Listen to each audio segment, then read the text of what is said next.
30 जनवरी को तेजस्वी यादव सिवान पहुंचने वाले हैं और उनका प्रयास है कि मुसलमान को राजद के पक्ष में जोड़ा जाए, जिसके लिए वह सीधे ओसामा साहब से मिलने वाले हैं। आपको बता दूं कि पहले भी लोकसभा चुनाव में उनका खासा नुकसान झेलना पड़ा था जब शहाबुद्दीन की फैमिली उनसे नाराज थी, और इस डैमेज को कंट्रोल करने के लिए अब तेजस्वी यादव सिवान जा रहे हैं। हालांकि वह अभी कार्यकर्ता दर्शन यात्रा कर रहे हैं, कार्यकर्ताओं से मिल रहे हैं, संवाद यात्रा कर रहे हैं। इस वजह से सिवान जाना तो उनका लाजमी था, लेकिन इसके प्रयोजन बहुत सारे हैं। उसमें से कहीं ना कहीं एक मुसलमान वोटर भी हैं। पूरी जानकारी क्या है सब कुछ आपको विस्तार पूर्वक बताऊंगा, लेकिन उससे पहले नमस्कार, मेरा नाम जितेंद्र कुमार है। आप अगर पेज पर देख रहे हैं तो पेज को फॉलो करें, यूट्यूब चैनल पर देख रहे हैं तो चैनल को सब्सक्राइब जरूर। आपको बता दूं सिवान किसका है, अगर यह सवाल किसी से पूछा जाए तो आपको यह पता ही है कि लगभग लोग यह बात कहेंगे कि शहाबुद्दीन के फैमिली का सिवान है। सिवान में जो उनका दबदबा है, जो उनका जलवा है, वह किसी से छुपा नहीं है। और इसी को साधने के लिए, इसी इम्पैक्ट को अपने तरफ करने के लिए तेजस्वी यादव सिवान जाएंगे, ओसामा साहब से मिलने वाले हैं। ओसामा साहब को हो सकता है बड़ी जिम्मेदारी भी दी जाए, हो सकता है इस बार विधानसभा चुनाव में ओसामा साहब भी आपको चुनावी कहीं ना कहीं गतिविधियों में दिखाई दें और चुनाव लड़ते हुए भी दिखाई दे सकते हैं। लेकिन अभी फिलहाल स्थिति यह है कि तेजस्वी यादव जा रहे हैं वहां पर इसलिए ताकि मुसलमान वोटों को एकीकरण किया जा सके। अब देख लीजिए वहां पर पहले ही खान ब्रदर्स जो है, रईस खान और अयूब खान, जो चिराग पासवान की पार्टी ज्वाइन कर चुके हैं, और वहां पर उन लोगों का एक अपना दबदबा है, एक अपना वोट बैंक है, एक अपना माहौल है, और वह लोग जाकर चिराग पासवान की पार्टी ज्वाइन कर ली है। तो इसका डायरेक्ट फायदा जो है वह एनडीए गठबंधन को मिल रहा है। और रईस खान और अयूब खान को वहां पर सिवान में कोई पटखनी दे सकता है तो वो है ओसामा साहब। ओसामा साहब के पास यह कहा जाए तो अपना वोट बैंक है, वह एक अपने पिता के लेगेसी हैं, और उनके बदौलत जो है वह आगे की चुनावी रणनीति बना सकते हैं, चुनावी रणनीति का हिस्सा बन सकते हैं। तेजस्वी यादव के लिए अब जो यह 30 जनवरी को 8वें चरण के कार्यकर्ता संवाद यात्रा में तेजस्वी यादव सिवान पहुंचेंगे।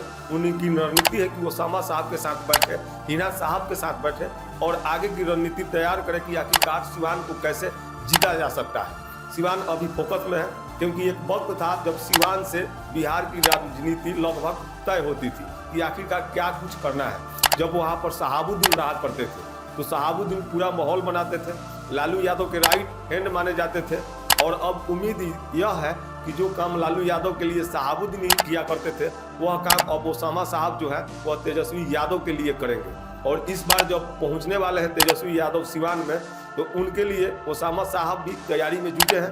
पूरी तैयारी चल रही है सिवान में, क्योंकि 30 जनवरी को जो है ओसामा साहब से मिलने के लिए, कार्यकर्ताओं से मिलने के लिए तेजस्वी यादव जो है वहाँ पर संवाद यात्रा कर रहे हैं। हालांकि हर जिले में उनका संवाद यात्रा जा रहा है। अब महज कुछ ही जिले बचे हैं जहां पर उनको जाना है, और लगभग हर जिलों को उन्होंने कहीं ना कहीं जाकर बातचीत कर लिया है। लगभग हर जिले में तेजस्वी यादव पहुंच भी गए हैं, लेकिन अब स्थिति यह है कि सिवान, छपरा या कुछ जिलों जो हैं बचे हैं, उनको भी कवर अप करने में लग गए हैं। जल्द से जल्द तेजस्वी यादव और सिवान, क्योंकि वहाँ से बिहार की बहुत राजनीति जो है वह डिसाइड होती है कि सिवान में किस तरीके का पावर है। अयूब खान और इससे भी परिचित है, ओसामा साहब को कैसा पावर है इससे भी परिचित है। और इसी मुसलमान वोट को ठीक करने के लिए, दुरुस्त करने के लिए तेजस्वी यादव का पहला यही काम होने वाला है कि वह जाकर ओसामा साहब से मिले और उनके साथ रणनीति डिसाइड करे। और अगर इस बार चूक जाते हैं, क्योंकि आपने देखा कि किस तरीके से लोकसभा चुनाव में भारी नुकसान का सामना करना पड़ा सिवान में राजद को, और सिवान की वजह से कई सीटों के ऊपर नुकसान भी हुआ, क्योंकि मुस्लिम वोटर जो थे एकदम साफ पलट गए, वो राजद से उन्होंने नाता तोड़ लिया। वजह था हिना साहब, क्योंकि हिना साहब को राजद ने टिकट नहीं दिया था। दोबारा से अगर ऐसी स्थिति बनती है तो बड़े मुश्किल में नजर आएंगे तेजस्वी यादव, और इसी वजह से वह चाहते हैं कि किसी भी तरीके से ओसामा साहब को अपने पक्ष में कर लिया जाए। नहीं तो पहले ही रईस खान और अयूब खान यानी खान ब्रदर्स जो हैं वह चिराग पार्टी को ज्वाइन कर चुके हैं।